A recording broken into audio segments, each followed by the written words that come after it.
ದಾವಣಗೆರೆ ಬೆಣ್ಣೆ ದೋಸೆ ಎಲ್ರಿಗೂ ಫೇವ್ರೆಟ್. ಹೆಸರು ಹೇಳ್ತಾ ಇದ್ದಂಗೆ ಬೆಣ್ಣೆ ದೋಸೆ ಸವಿಬೇಕು ಅನ್ಸುತ್ತೆ. ಮೊದಲೆಲ್ಲ ದಾವಣಗೆರೆಯಲ್ಲಿ ಸಿಗ್ತಾ ಇದ್ದ ಬೆಣ್ಣೆ ದೋಸೆ ಈಗ ದೇಶ ವಿದೇಶದಲ್ಲೂ ತನ್ನ ರುಚಿಯನ್ನ ಪಸರಿಸಿದೆ.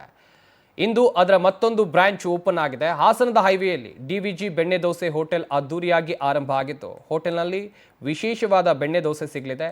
ಅಲ್ಲದೆ ಬೆಣ್ಣೆ ಪುಡಿ ದೋಸೆ, ಬೆಣ್ಣೆ ಉತ್ತಪ್ಪ ಸೇರಿದಂತೆ ತರಹೇವಾರಿ ಐಟಂಗಳು ಗ್ರಾಹಕರ ಬಾಯಿ ತಣಿಸಲಿದೆ.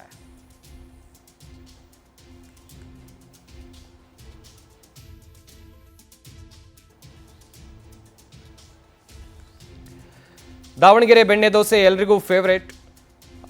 ಹಾಗೆಯೇ ಮುಂಚೆಲ್ಲ ದಾವಣಗೆರೆಯಲ್ಲಿ ಸಿಗ್ತಾ ಇತ್ತು, ಆದರೆ ಈಗ ಎಲ್ಲ ಕಡೆ ಸಿಗುತ್ತೆ. ಹಾಸನದಲ್ಲಿ ಹೊಸ ಬ್ರಾಂಚ್ ಒಂದು ಓಪನ್ ಆಗಿದೆ. ಹಾಸನದ ಹೈವೇಯಲ್ಲಿ ಡಿವಿಜಿ ಬೆಣ್ಣೆ ದೋಸೆ ಹೋಟೆಲನ್ನು ಅದ್ದೂರಿಯಾಗಿ ಆರಂಭಿಸಲಾಯಿತು. ಇಲ್ಲಿ ಸಾಕಷ್ಟು ಹಾಗೆಯೇ ನಟ ಶರಣ್ ಹಾಗೆಯೇ ಸುಧಾರಾಣಿಯವರು ಕೂಡ ಈ ಹೋಟೆಲ್ಗೆ ಆಗಮಿಸಿ ಬೆಣ್ಣೆ ದೋಸೆಯನ್ನು ಸವಿದಿದ್ದಾರೆ ಎನ್ನುವಂಥದ್ದು ಗೊತ್ತಾಗಿದೆ. ನೋಡ್ತಾ ಇರ್ಬೋದು ಯಾವ ರೀತಿಯಾಗಿದೆ ಹೋಟೆಲ್ ಅಂತೇಳಿ. ಹೋಟೆಲ್ನಲ್ಲಿ ವಿಶೇಷವಾಗಿ ಬೆಣ್ಣೆ ದೋಸೆ ಸಿಗುತ್ತೆ.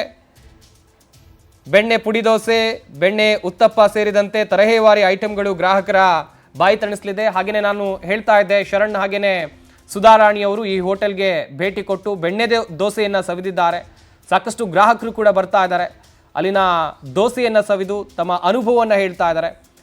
ದಾವಣಗೆರೆ ಮಾತ್ರ ಅಲ್ಲದೆ ಈಗ ಹಾಸನದಲ್ಲೂ ಕೂಡ ಬೆಣ್ಣೆ ದೋಸೆ ಸಿಗುತ್ತೆ. ನೋಡ್ತಾ ಇರ್ಬೋದು ಹೇಗಿದೆ ಬೆಣ್ಣೆ ದೋಸೆ ಅಂತೇಳಿ.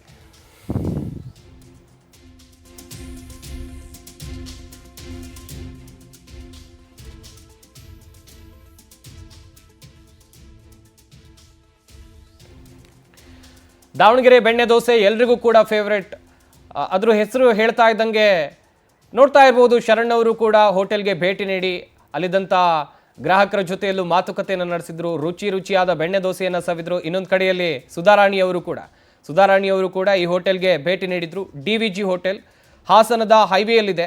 ಹೊಸದಾಗಿ ಓಪನ್ ಆಗಿರುವಂಥ ಈ ಹೋಟೆಲ್ಗೆ ಶರಣ್ ಅವರು ಸುಧಾರಾಣಿಯವರು ಆಗಮಿಸಿ ಬೆಣ್ಣೆ ದೋಸೆಯನ್ನು ಸವಿದಿದ್ದಾರೆ. ಗ್ರಾಹಕರ ಜೊತೆಯಲ್ಲೂ ಕೂಡ ಸಾಕಷ್ಟು ಹೊತ್ತು ಮಾತನಾಡಿದರು ಅವರು.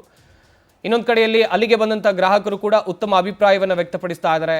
ಹೋಟೆಲ್ನಲ್ಲಿ ಸಿಗುವಂಥ ದೋಸೆಯ ರುಚಿಯಾಗಿರಬಹುದು, ಇದೆಲ್ಲದರ ಬಗ್ಗೆಯೂ ಕೂಡ ಗ್ರಾಹಕರು ಉತ್ತಮ ಅಭಿಪ್ರಾಯವನ್ನು ವ್ಯಕ್ತಪಡಿಸ್ತಾ ಇದ್ದಾರೆ. ಹಾಗೆಯೇ ಇಲ್ಲಿ ಬೆಣ್ಣೆ ದೋಸೆ ಅಂತೇಳಿದರೆ ಬೆಣ್ಣೆ ಪುಡಿ ದೋಸೆ, ಬೆಣ್ಣೆ ಉತ್ತಪ್ಪ ಸೇರಿದಂತೆ ಸಾಕಷ್ಟು ಬಗೆಯ ದೋಸೆಗಳು ಸಿಗಲಿವೆ.